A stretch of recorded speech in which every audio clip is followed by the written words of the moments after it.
Good morning, students. Welcome to a class. I am Sangram Pokhrel.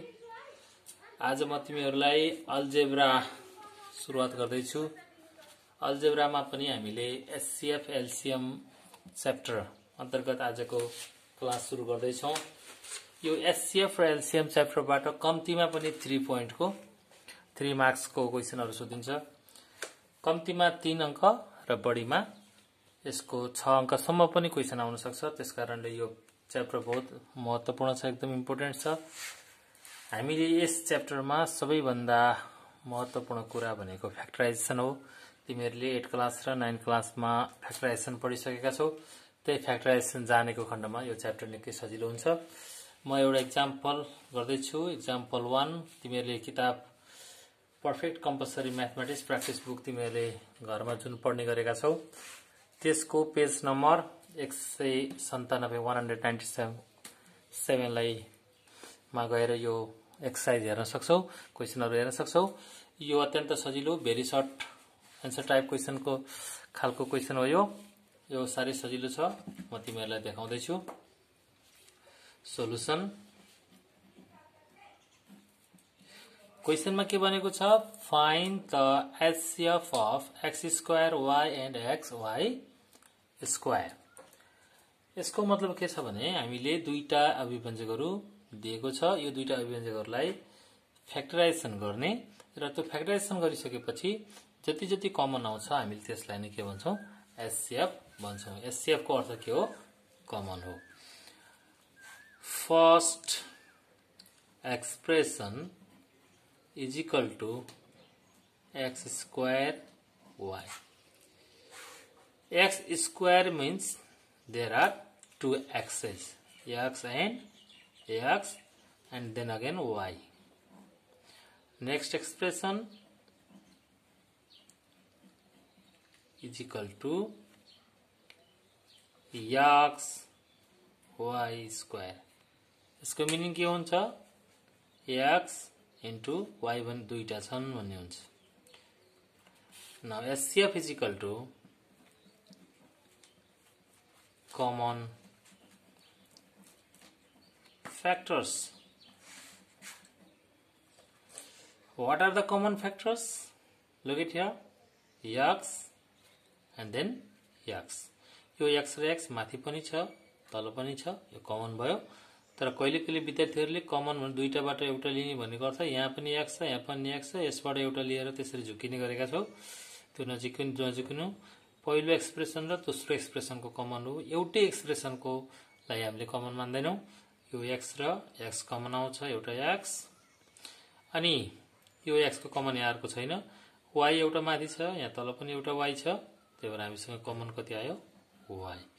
यसरी first example को answer XY हुन आयो। यो के हो त, आन्सर हो। बुझिएछ? त्यस्तै गरी हामी अर्को एक्जाम्पल गर्दै छौं। Example number 2, find the HCF of a square minus b square and a cube minus b cube. यसको लागि तिमीहरुले फर्मुला जानेको हुनुपर्छ। First expression is equal to a square minus b square. As you know, the formula of a square minus b square means what? A minus b and then a plus b. Second expression,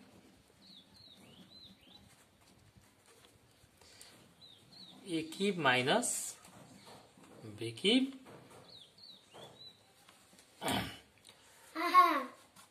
a cube minus b cube. What is the formula of a cube minus b cube? A minus b a square plus ab plus b square.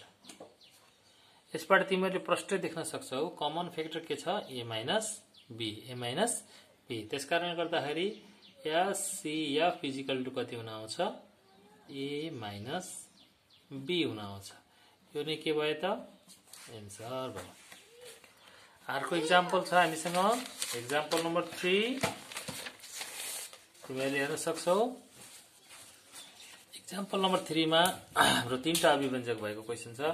यस्तो खालको question लामो उत्तर आउने खालको question अन्तर्गत हुन्छ र यसमा तिमीहरूले a square minus b square a cube minus b cube a cube plus b cube r को फर्स्ट इन्टु लास्ट फ्याक्टराइजेसन तीनटै मेथड जानेको हुनुपर्छ। हामीले एक्जाम्पल हेरौं।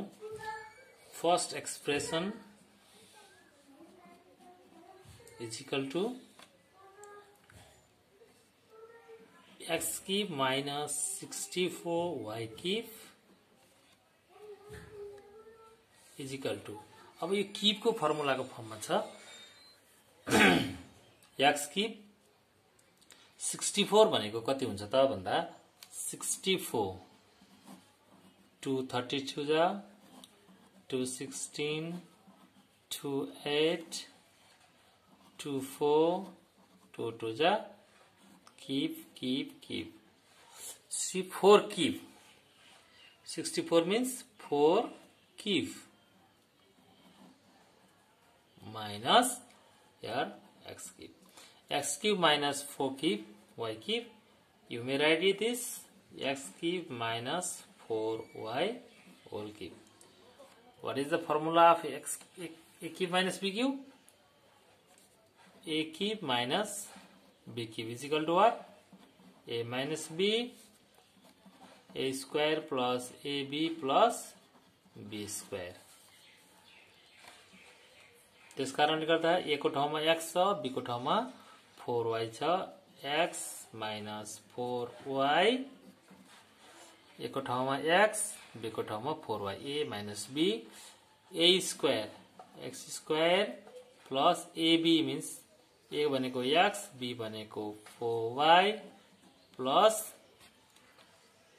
b की भनेको 4y whole cube.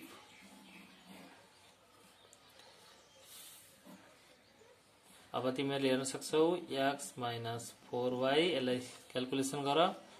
x square plus 4xy plus 4 4 यसरी cube भएछ, square हो, 4 चौको 16y स्क्वायर। यसरी हामीले पहिलो अभिव्यञ्जक द फर्स्ट एक्सप्रेसनलाई फ्याक्टराइज गर्यौं। Second expression x square minus 6xy plus 8y square. अब यो कुनै फर्मुलामा जाँदैन, यसलाई फर्स्ट इन्टु लास्ट मेथडबाट फ्याक्टराइजेसन गर्नुपर्छ। अगाडिको यसको coefficient of x square 1, coefficient of y square 1, 1 8 जा 8। तिमीहरूले यसलाई यसरी ब्रेक गर्नु पर्यो, मल्टिप्लाई गर्दा 8 हुनु पर्यो र 8 गर्दा अथवा सबट्र्याक्ट गर्दा कति हुनु पर्यो 6 हुनु पर्यो। त्यस कारणले गर्दा x square minus 2xy minus 4xy गर्यो भने 2 प्लस 2 र 4 गर्दा माइनस 6, 2 4 जा 8, minus 2 minus 4 minus 6, right. Minus 2 into minus 4 plus 8, ठिक छ, प्लस 8y स्क्वायर। अझै यहाँ कमन छ हेर, x common, x minus 2y, यो लास्टको दुईटाबाट माइनस 4y कमन छ।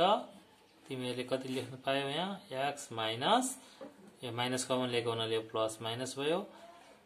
4 2 जा 8 हो, 4 कमन लिइसक्यो, यस कारणले यहाँ 2 बाँकी रह्यो। अनि y स्क्वायरबाट y कमन भएको भएर y बाँकी रह्यो।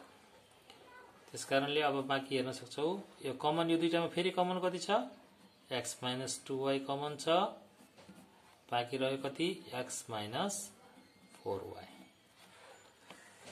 अब लास्ट एक्सप्रेसन तिमीहरूले थर्ड एक्सप्रेसन हेर्न सक्छौ। यसको third expression is equal to x square minus 16y square. यो सजिलै फर्मुलामा गएको छ, s स्क्वायर माइनस यो 16 भनेको 4 को स्क्वायर हो, 4y को whole square, a square minus b square. तिमीलाई सजिलो लाग्छ यो formula, x minus 4y x plus 4y यो तीनैवटा एक्सप्रेसन फर्स्ट एक्सप्रेसनमा पनि x minus 4y छ, सेकेन्ड एक्सप्रेसनमा पनि x minus 4y छ, थर्ड एक्सप्रेसनमा पनि x minus 4y छ। त्यसकारणले गर्दा याफ इजिकल टु कति हुन आउँछ x minus 4y यो नै एन्सर हुन आउँछ। ल अब हामी एक्जाम्पल 4 अथवा अर्को एक्जाम्पल हेर्न गइरहेका छौं। एक्जाम्पल 4 पनि तीनटा एक्सप्रेसन छ, यसमा पनि एक्जाम्पल 4 मा पनि दुईटा रहेको छ। यसमा अलिकति दिमाग लगाउनु पर्ने हुन्छ। First expression is equal to 16x to the power 4 minus 4x square minus 4x minus 1 यस्तो खालको चारवटा एक्सप्रेसन भएको चारवटा टर्म्स भएको एक्सप्रेसन छ भने हामीले जताबाट भए पनि एक साइडलाई स्क्वायरको फर्ममा लानै पर्छ। यस्तो खालको क्वेशन अलि इम्पोर्टेन्ट पनि हुन्छ, अलिकति दिमाग लगाउनु पर्ने पनि हुन्छ। यो अगाडिकोलाई हेर्यो र इस फर्मुलामा लान खोज्यो भने हामी सकिदैन। पछाडीकोलाई हेर्यो भने यो 2x को स्क्वायर हुन्छ, 2 into 2x हुन्छ अनि 1 हुन्छ। यसको पछाडीपट्टि यसो दिमाग लगाएर सोच्यो भने यो फर्मुलामा गछ। त्यसकारणले त्यसैमा दिमाग लगाउने। 16x to the power 4 minus common लिदियौ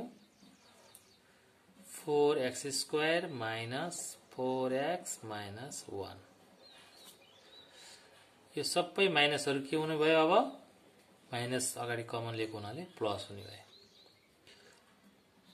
16x to the power 4 minus यो भनेको 2x को square plus 2 into 2x into 1 plus 1 square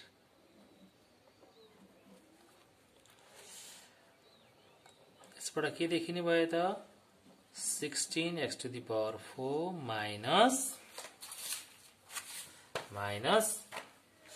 यो भनेको 2x plus 1 को के भयो होल स्क्वायर भयो। a square plus 2ab plus b square a plus b whole square. अब बीचमा माइनस छ, यता पनि स्क्वायर फर्ममा लान सकिन्छ, यता पनि स्क्वायर फर्ममा लान सकिन्छ। हामीले a plus b a minus b को फर्मुलासँग मिल्ने बनाउन सक्छौं। 4x स्क्वायर को whole square minus 2x plus 1 को whole square a minus b 4x square minus 2x plus 1 4x square plus 2x plus 1 यसबाट के हुने भयो त 4x square minus 2x plus 1 हुने भयो। यहाँबाट 4x square plus 2x plus 1 यहाँ मैले साइन बिगारे देख्यो हैन? यो अगाडि माइनस छ, ब्राकेट हटाउँदा के हुन्छ? यो माइनस हुन आउँछ। अब सेकेन्ड एक्सप्रेसन को लागि is equal to 8x cube minus 1 यो सजिलो छ। 2x को होल क्यूब माइनस 1 भनेको आफैमा 1 को होल क्यूब हो। ए क्यूब माइनस b को फर्मुला के हुन्छ? a minus b a square plus ab plus b square यसबाट के हुने भयो त 2x minus 1 4x square plus 2x plus 1 ल अब फर्स्ट एक्सप्रेसन र सेकेन्ड एक्सप्रेसनमा हेरौं हामीले कमन कति आयो त 4x square plus 2x plus 1 4x square plus 2x plus 1 therefore HCF is equal to 4x square plus 2x plus 1 अब अन्तिम एउटा फाइनल आजको लागि HCF बाट अन्तिम एक्सरसाइज अन्तिम एक्जाम्पल गरौं। First expression is equal to x cube minus 1 x cube कति छ एक्स क्यूब माइनस 1 क्यूब इसको फर्मुला कति हुन्छ x minus 1 a cube minus b cube को फर्मुला लगाऊ x square minus x plus 1 second expression is equal to यो question wrong copy भएछ यहाँ यो सबै एक्स हो है x to the power 4 plus x square plus 1 अब हामीले यस्तो खालको फ्याक्टराइजेसन एकदम महत्त्वपूर्ण छ यो तिमीहरुलाई पछि सिम्प्लिफिकेसन गर्ने बेलामा पनि काम लाग्छ फ्र्याक्सनको च्याप्टरमा पनि यो खालको फर्मुला युज हुन्छ त्यसकारणले एकदम राम्रोसँग सतर्क भएर गर्ने हामीले यसलाई फर्मुलामा लैजान्छौं कुन फर्मुलामा लैजान्छौं भने a square plus 2ab plus b square को फर्मुला लान्छौं यो भनेको a plus b whole square हुन्छ कसरी लैजान्छौं ल हेर्नु x4 भनेको x स्क्वायर को पनि स्क्वायर प्लस फर्मुलामा 2 चाहिन्छ यो ठाउँमा 2 a को ठाउँमा x स्क्वायरै हुने भयो b को ठाउँमा यहाँ कति छ त 1 छ त्यसबाट 1 प्लस 1 स्क्वायर यसो गरिसकेपछि ठ्याक्क के भयो त a square plus 2ab plus b square भयो तर यहाँ माथि x स्क्वायर थियो हामीले 2x स्क्वायर बनायौं हैन यो जोड्दाखेरि हिसाब गर्दाखेरि यो सल्भ गर्दा कति आउँछ 2x स्क्वायर हुन्छ यहाँ x स्क्वायर मात्रै थियो कति बढी भयो x स्क्वायर बढी भयो त्यसलाई माइनस गरौँ माइनस x स्क्वायर अब अगाडिको फर्मुलामा गयो यति त्यसलाई के गर्ने x स्क्वायर प्लस 1 को होल स्क्वायर माइनस x को स्क्वायर अब ये प्लस b माइनस b भयो x square minus plus 1 minus x square plus 1 plus x यसलाई अरेन्ज गर x square minus x plus 1 x square plus x plus 1 यहाँ formula mistake भएको छ यो हेर त राम्रोसँग यो प्लस हुनु पर्यो a minus b a square plus ab plus b square हैन ल अब यो के भयो त कमन हुन आयो त्यसबाट HCF इक्वल टु कति हुने भयो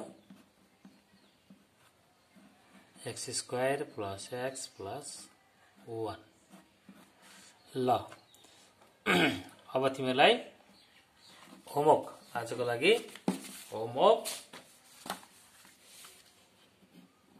HW होमवर्क तिमीहरुको बुक छँदै छ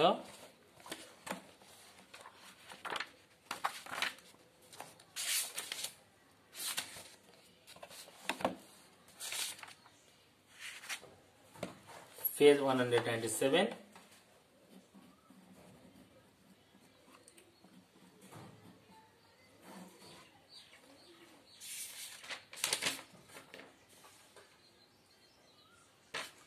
to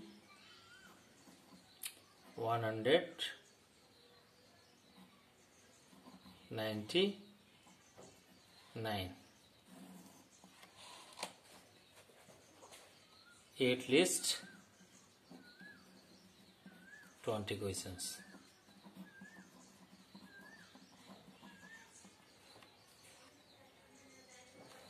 यसरी तिमीले पेज नम्बर 197 देखि 199 को बीचका कम्तीमा 20 वटा question very short answer type question 5 वटा सर्ट एन्सर टाइप 5 वटा र लङ एन्सर टाइप का 10 वटा गरेर 20 वटा क्वेशन भोलि गरेर मलाई मेसेन्जरमा पठाउने छौ र मैले तिमीहरुलाई भोलि एलसीएम को बारेमा जानकारी गराउने छु अथवा सिकाउने छु थ्यांक यू आजको क्लास यति नै हुन्छ थ्यांक यू